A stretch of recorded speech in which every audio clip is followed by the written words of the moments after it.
I'm Tiffany Pantozzi. I am based out of Central Florida, but our company, Align Real Estate, works all over the top markets in Florida. I have built my business through social media. I am in this business now going on 6 years, and to be one of the top professionals in Central Florida, I did that all digitally. Today we're going to talk about really building that social content calendar and in the quickest way possible.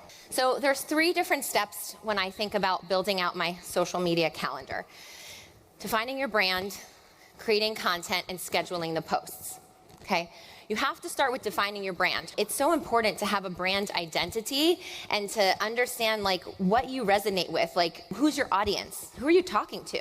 People ask me all the time, like, what platform should I use? And we'll talk about that, but where's your audience? Which platform are they on? Let's start there, right? So branding is number 1 before I can tell you about how to create any content or where to post it and how. So what exactly is a brand? Your brand is how people perceive you wherever they interact with your business, both the impressions you can control and the ones you can't. So it's really important to really curate the content that you're going to put out there to attract the right type of clientele. So think about who you are.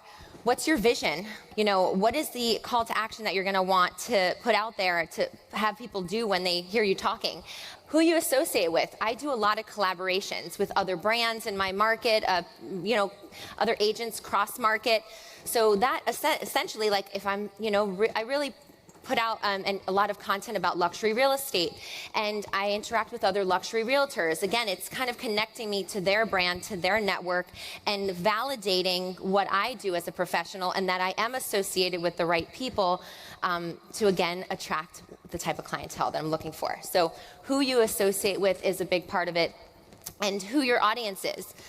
So what's your demographic? What is their age range, right? What are they interested in?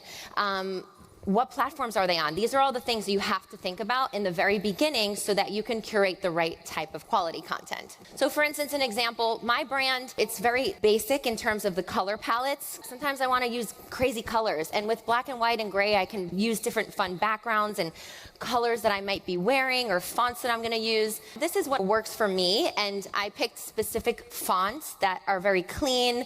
It really speaks to the aesthetic of how I want to be perceived, and if you at least start there, that'll help you also when you're going in and into like a platform like Canva and you already have your colors picked out, you have your fonts picked out. It makes things a lot quicker to create. So defining your brand and who you associate with. On the far right, that was another top agent actually here out of LA.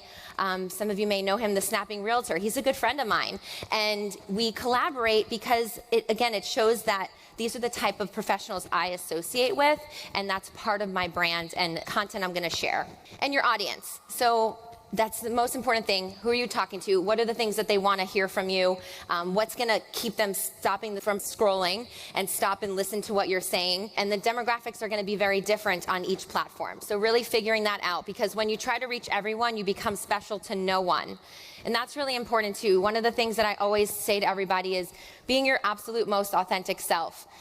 So we talked about defining your brand because you got to do that first. So once you know who you are, what you want to look like, then you can say, okay, I'm ready to make some content, right? So I like to look at it in different buckets, and this is going to be very helpful for you because even some days I'm like, what to post, right? It's painful. So if you have these content buckets, it'll help you create these categories where you have so many different things that you can pull from.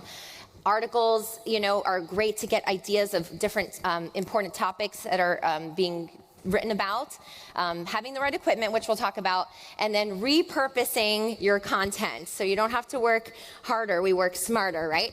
So let's talk about your buckets. So I like to look at them as 3 to 6 main categories. Each bucket will target a different part of your audience, and together they reflect the values of your brand. So, of course, I'm going to talk about my business because I need to talk about real estate. I'm going to show proof of success because I can be out there, in social media all day, but if I don't show that I'm actually selling anything or helping anyone, then that's not going to attract the right type of clientele. And I want to educate. Everybody wants free information, right? The littlest tips and tricks from the deals that we're doing on a daily basis. You don't realize how interesting that is to people and how that might help somebody. Also posts that inspire. Maybe it's a quote that inspires you. Entertainment, of course, everybody wants to be entertained, and lifestyle. Okay, so these are my buckets. Now, you always want to at least have your business bucket, your proof of success. You want your educate bucket, but you can decide what the other buckets are. And then this is kind of some examples of how I break them down and what I mean by there's so many ideas in my buckets. So for instance, on my lifestyle, I can talk about family, friends, client interactions, events going on in the neighborhood. So there's so many different things you can do, and this helps a lot when you really kind of hit the wall of like what to post. So master it. So there's a 30-day content builder and calendar. So for me, I like to use the 7-day example here where on Saturdays and Sundays, those are my free days. I'm not scheduling stuff on those days, but those are the days where maybe I'm out and about in the neighborhood. Who knows what I'm doing? I can post or I cannot post. So what I'll do is my Monday through Friday, every Monday can be an educate bucket day, but it'll always be different. So you can do that and kind of mix things up. So when you're building out this calendar, it doesn't seem so overwhelming. So this really helps me when building out my buckets and figuring out what to post on those days. So we're still creating the content. If you're really stumped, go to Keeping Current Matters. They create great data, great articles. They pull for you different things that you can repurpose and make with your branding in a place like Canva. You can also go to the local news, right? What's a story? And create an opinion on something that just happened in your market or in the real estate market in general. So local lifestyle websites, things like that, Inman, industry news, those are all different resources that you can use to pull and create content. But some basic stuff you have to have is some equipment. Things like a gimbal, they're not too expensive. You can order them online. You put your phone in them. At least you're gonna create some good quality without a shaky view. We also use a tripod. You can probably get one for 20 bucks on Amazon. And then a ring light. If you're at home, lighting is important. The quality of your content, the quality of the lighting, the quality of the sound, all of these things are really, really important to ensure that people are gonna wanna engage with your content and continue to consume it. So schedule content days. I have days, maybe once a month, and maybe you're too busy for once a month, and maybe it's quarterly, right? Whatever it is to get you started. But if you can, you schedule a content day where you take pictures and you do video, but you have to schedule the days to create the content. Now, templates. There's a lot of really great templates out there. Again, don't try to reinvent the wheel. We're not graphic artists. We can hire graphic artists, or we can use these templates that were created by graphic artists to really, really help us. So these are some of the great places to help you create the content. So you took the pictures, you put them in there, you get some content, 5 tips, and you can make carousels. All that kind of stuff can be created inside of these platforms very, very easily, and then they can be duplicated. Now, the biggest thing about content too, I can tell you, is repurposing it. You don't want to continue to reinvent the wheel. You want to continue to reinforce your brand's message across multiple platforms. It helps to also give content an SEO boost, and you reach different audiences on different platforms. So how we do this is we adapt social content for cross-platform sharing. We revamp high-performing posts, and we create a series of posts from a single idea and schedule posting on different days for different platforms. For instance, on a listing that we had one video that was shot for our YouTube that we took different clips of and we made a TikTok for, and then we took different clips of it and we made a reel for it, right? And then you can also put some of those clips on your stories. So there's a lot of different ways to repurpose. So we defined our brand, we created the content, and we scheduled the posts, right? So some people will say 7 days a week. I just don't have the energy for that, and it doesn't, to me, I don't want to see anything of anybody 7 days a week in my face. So again, you have to find your recipe, and if you say to yourself, I'm gonna post twice a week, then do it, and do it consistently, and don't give up on it. And don't think, because you're not getting the engagement you want, that it's not working. So be consistent and show up, because it will pay off for you. So Instagram says to post 1 to 2 feed posts per day. For me, I post 3 to 5 per week. Then they say 4 to 7 stories per day. So I do 4 to 7 stories per day, 4 to 5 days per week, not every day of the week. Then I do about 1 to 3 reels per week. And then they say to do 4 to 7 reels per week. So that's a lot.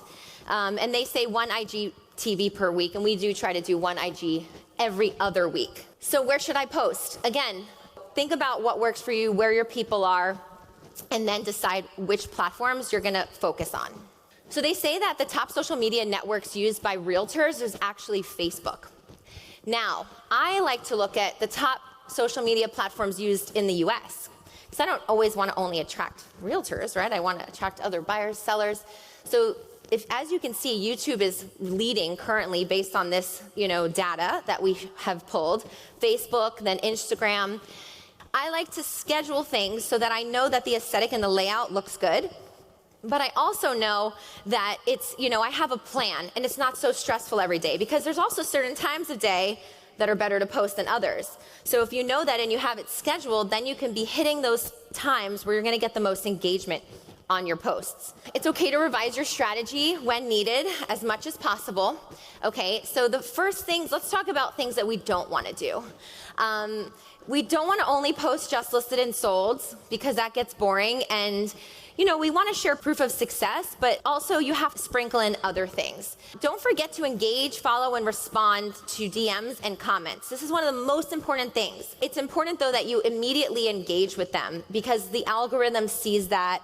It's going to say, oh, this is a post that people are liking. People want to see more of her stuff, right? It's probably better to not get too political on social media. Don't embellish listing features or business information and try to pretend that you're doing something you're not, or you've sold something you haven't. It never looks good, and other professionals will know and see that. Don't post and share unverified data, right? That doesn't make you look good either. And don't post anything low quality, images and videos. Again, there's some basics that maybe everybody's like, oh, I know this, but like a video from this angle is not great, right? So some of those basics of understanding the angles and the lighting, it's gonna make a big difference to whether or not somebody's gonna click through 10 of your stories in Instagram or just swipe to the next person. But the things that you do wanna do is you always wanna provide value, collaborating with others. That's like my biggest thing and how I've grown so much. There's so many things that I can learn from other agents, and and vice versa. But the second you collaborate with somebody, and maybe it's not an agent, maybe it's a local business owner, it can be anybody that has social media. But once you collaborate with them, you're opening yourself up to their entire network, right? You're expanding your reach tremendously. So collaborations are huge when you're looking to grow your social media and get good engagement and more eyes on your content. Have a CTA at all times. You have to ask people to engage. You have to have your link tree ready so you can click on it, and then there's all the information. But even in my descriptions, have a call to action so people know how to get in touch with you. One of the biggest mistakes I say that people make all the time is they don't even put the market that they're in the bio of their Instagram. I'm like, oh, this agent looks cool, but where do they work? And I'm like working way too hard to figure out the market that they work in, and I get bored and I move on. Use captions to your advantage. People like stories. They like to read stories and really get to know you. So we go a little bit in depth at times with our captions, because that's what keeps people on your post. And then you can add trending music to your videos and reels. You can look at what's most trending reel and create your own version of it. All these things are going to help your engagement when you're, posting. So again, you're going to define your brand, create the content, and schedule the posts. So we created this 30-day content builder and calendar. Now, it'll take you from the beginning, thinking about your brand, thinking about your colors. It'll help you fill your buckets and start scheduling. It has some content ideas on it, but again, let's just say we're using our 30-day calendar. The first week, I create those buckets, and then I just duplicate it every week, and I fill it with different things that go in that bucket. So you can write those things in and make sure that you're mixing in some just photos and then some videos, because you do want to mix that in. It's very important to have a mixture of that.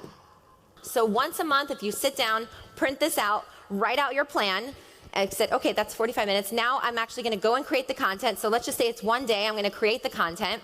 And then boom, you have all of this, content to post. And again, don't overthink it. It could be as simple as like going to your local builder and just featuring the new models that they have. Like that's so easy for us to do, and it's good content. People want to see new construction, right? Or a new development that's going up, talking about the things happening in the area. When you start to really think about it, there is so much that we can do on a daily basis to share and create content. So really, these are some steps that should help you. So that's my Instagram handle, and you can see some of the examples of what I do from that page right there. So thank you guys so much. I appreciate it. Have a great rest of Side by Side.